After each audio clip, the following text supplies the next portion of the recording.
because French per here. So today I've got just something a little bit different.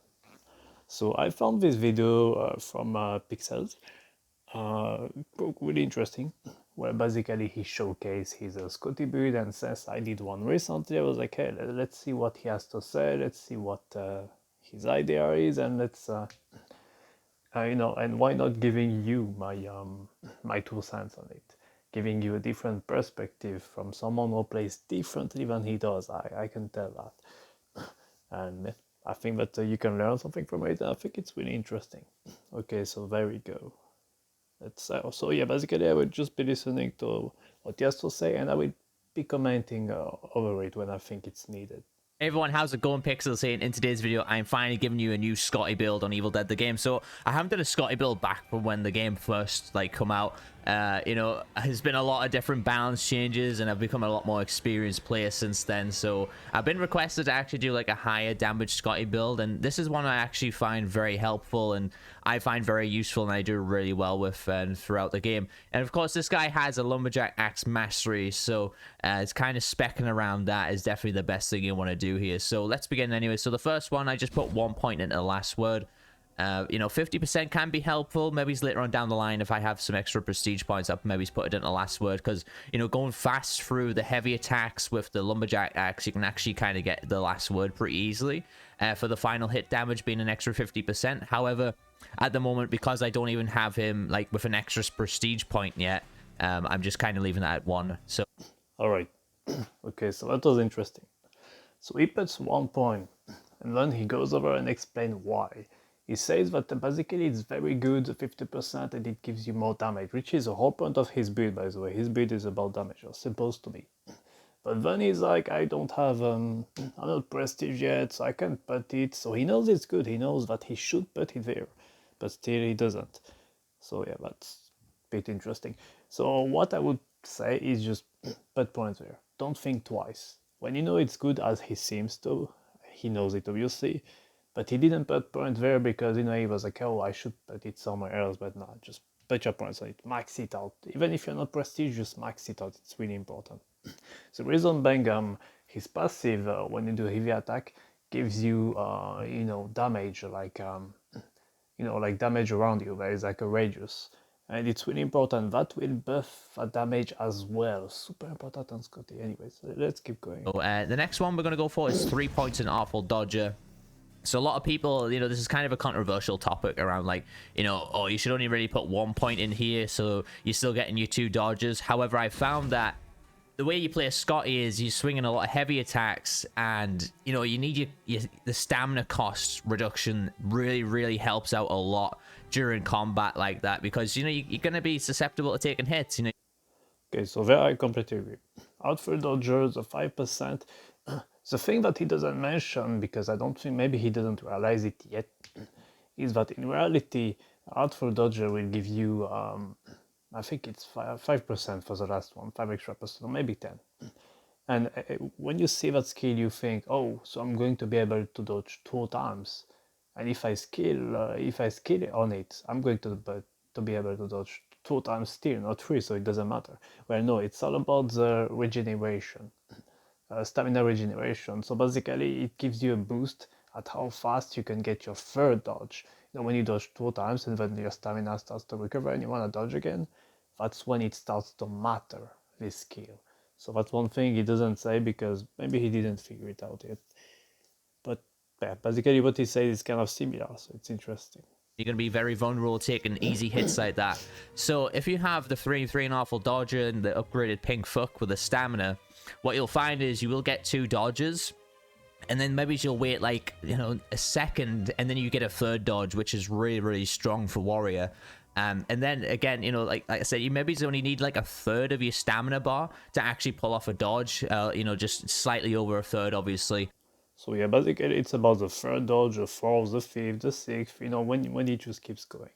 If you work it out, but yeah, it works really well. I love Artful Dodger, maxed out on Warrior now. I used to hate it, honestly. I used to think, oh, it's a waste of an extra 2 skill points. But for the way I play now and the way the game's designed, it's all about doing heavy damage. It's all about doing heavy attacks as Warrior for me. Because of the whole book phase scenario, dealing with possessions. So Awful Dodger surprisingly helps out quite a lot here. And the next one we're going to go for is just a point in industrial strength. It's going to be a little bit squishy here, but this is where the Awful Dodge is going to come into place, so don't worry about that. I have found that I am extremely squishy, but I don't know if it's just because I'm an experienced like player or something, but I feel like I don't take that much damage, and I feel like because of the way Scotty's built, I can kill things relatively fast and not worry about taking too much damage as well. And not only that, but it does help out your supports to healing you a little bit quicker as well, only having 1 point in industrial strength. And to be honest, I think most warriors should only have 1 point in industrial strength.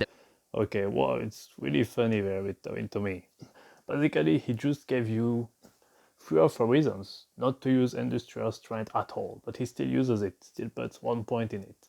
So maybe he should rethink that, you know, it's a little bit similar to the Artful Dodger thing. He seems to be one of those players who comes up with one idea and don't think too much out of the box, you know what I mean? So kind of funny a bit. If I mean, hey, at this point, just remove it, put that point on you know, the first skill that he only put 1 point into, which matters more, and it gives more damage. Just a smaller observation here. Depending on what type of build you're running, of course. But for mainly speaking, like meta builds and high tier builds, most warrior players who are really good at the game will only put 1 point in industrial strength, so that way their support have an easier job of healing them up to full health as well. Okay, so I'm going to come down. Good point here. Well, one thing which is interesting, industrial strength gives you more health, but it doesn't give you more healing efficiency. When you get hit with a cola, you don't get healed. That extra, you know, 10%. You still have to heal it back once you get hit anyway, so it doesn't matter as much as you would think. Okay. Down here, we're going to put 4 points in Devastating Force, obviously for that extra 15% melee damage. We're going to put 3 points in Seeing Stars, 1 point in Blunt Force Trauma, and then we're going to max out Heavy Hitter there. So, reason being, obviously, extra balance bar damage with the Lumberjack Axe as well, on top of Heavy Hitter. So now we're going to get to the... Therefore, I agree with everything. 3, 1, and 3. Very important. The first one being if you find a legendary something that is not an axe, that 15% will help a lot. Suppose the meat and potatoes of this build. So we're going to go tougher than hell, so this is going to work really nicely for a little bit of damage reduction, an extra 10% damage reduction there. We're just going to put a point in fighting. Okay, so the damage reduction, I don't have it. That's where my build differs from it, I would say. I have it at 1 out of 3 just because I have to. And well, I know most people will disagree with me about this, but I don't think it's necessary. And in a damage build, to me, it's either you go all out with damage or you just don't, because then I think there is no point. If you don't have the max possible damage from your build, and he doesn't there, if he finds a really good puppeteer, he's going to come up short. He's going to not have enough damage just by a bit, because that's how the game was designed. They made it so either you have max damage, like you stack with all of the skills, and then you can deal with, let's say, the elite, the power process elites on book, which have about 5,000 HP, or even maybe 6,000 or 7,000, and he won't be able to with this build. Anyways, let's keep going. Shape as well. I really wish they remove these out of the skill tree. They're pretty terrible. Oh my god, what did you just say? Fighting shape. He's making a damage build. There is a skill that has extra 15%. And he's like, I wish this skill was removed. Are you sure you're making a damage build on Scotty? Okay, so fighting shape. I was joking here a bit. So the thing about fighting shape is that it is a little bit tricky for a new player or someone who is not experienced with it. So unless you play it a lot and you really master it, you won't really understand how it works and how significant it is. Particularly on Scotty. On Scotty, with the extra damage he gets, basically his base damage acts as a multiplier for his passive ability that gives him more damage when he do heavies, you know, all around him. So it's really important that your base damage is really as high as it can be. So that's why fighting shape to me should be used. How do you use it? Well, in his video he talks a lot about the book, and how useful Scotty and how good Scotty is at book. Well, fighting shape, same thing. When you go to the book, just make sure you have 1 champ in your inventory and 3 amulets. Use 2 amulets, use your champ, then you will get that 15%, at least for half of the book, because you won't get hit at the book, or barely, so you will get it. Okay, so let's continue. Double perks, to be honest. Fighting shape and second wind. It's just I'm not sure what they were coming up with there. So then we're just going to put 2 points into stun. Oh, sorry, we're going to put 1 point into stun and strikes. We're going to put 1 point into one-handed weapon mastery, and then we're going to finish it off with two-handed. Okay, so stunning strike, 1 point. I agree here. I agree. I think it's a sacrifice you have to make when you're only prestige 1 or no prestige. I think you have to bet 1 point only. However, with his build, which he doesn't have the 50% from the last hit, and he doesn't have fighting shape, I don't think it's great, because he's going to come up short in terms of damage when it's needed at the book. If the property is really good, he will come up short. In this video, you can see that he has a ruby the whole time, which basically is bugged right now and buff his damage exponentially by 110%. So the numbers you see on his video here, they're not legit, at least when ruby is around, particularly at the book. It's not legit. Okay, other than that, yeah, I agree with the last points he put. Necessary. Weapon mastery. So using this build, it's really strong doing heavy attacks. Like I said, you primarily want to be doing heavy attacks with Scotty, mainly because the lumberjack axe has the best hyper armor in the game. Hyper armor, for those of you, you can see everything just dies is 1 or 2 shots. It just dies. Yeah, Entourage is killing everything because of ruby. who don't know, is something where you can't be interrupted during your heavy attack. One thing I want to mention, though, which is really important to me. Okay, watch this again carefully. With Scotty, a lot of players will do the mistakes to think that you should do only heavy attacks. It is not the fact. With his mastery of light attacks, do a lot of balance bar damage as well, and they are really quick. Surprisingly quick, I would say. Like there, for example, when the elite spawns. Hyper armor, for those of you who don't know, is something where you can't He could have done a heavy melee attack, be interrupted during your with a light, and then dodge, but watch. heavy attack. He just did a heavy, started to do the second heavy, then he knew he would have to dodge anyways, then dodge. So, just sometimes use light attacks, actually. Almost often, I would say, with Scotty. It's really important. It's something that is a little bit overlooked, but I like to think Scotty mains know about that. Sometimes, doing a combo and using 1 or 2 light attacks when you know you won't get the heavy, or when the balance bar is really close to be, when the unit is close to be stunned, is really important. Even on the book, I would say, even particularly on the book. If you do 3 or 4 light attacks, you tend to be able to body block better as the book as well. So, small thing that you don't see on his video there. Combos. You will get interrupted now and then, but it is the best weapon for this. You will find that you'll be able to pull off a lot more heavy attacks, but like I said, that leaves you vulnerable to taking hits. So well-timed stuff with the dodges and the combos, you can be a real killing machine with this guy, trust me. I've actually started kind of maining Scotty a little bit lately, and he wasn't really a character I looked at too much. I mainly played Army of Darkness Ash, but I found that using this guy, especially during, book phase sort of being meta now for Demon, with them destroying the Necronomicon so easily, this guy has like the best counter for that, and that is because of his collateral damage. So obviously using your heavy melee. So yeah, I completely agree. The collateral damage really matters very much, which is why you should spec into your base damage more.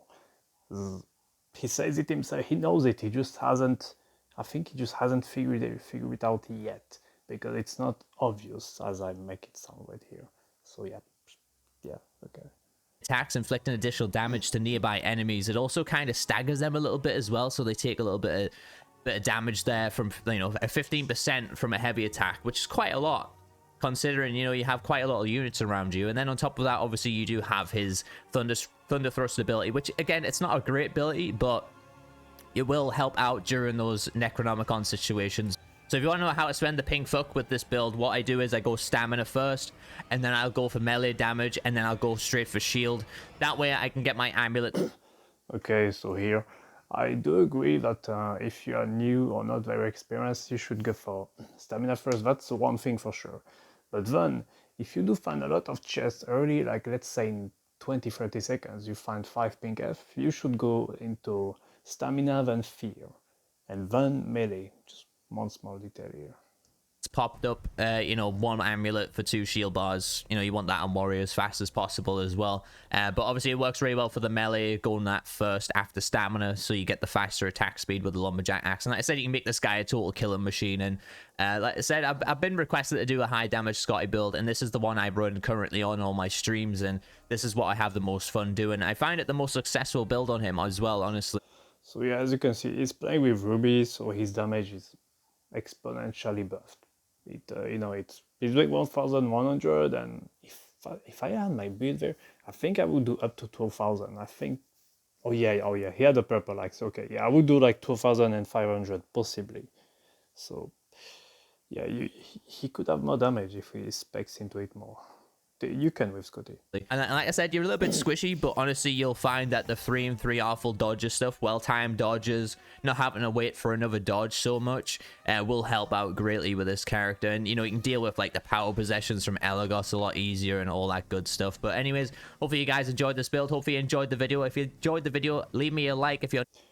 Alright, so that's the end. So, what did you think of his title review, and what do you think of his build? What do you think of what I think of his build?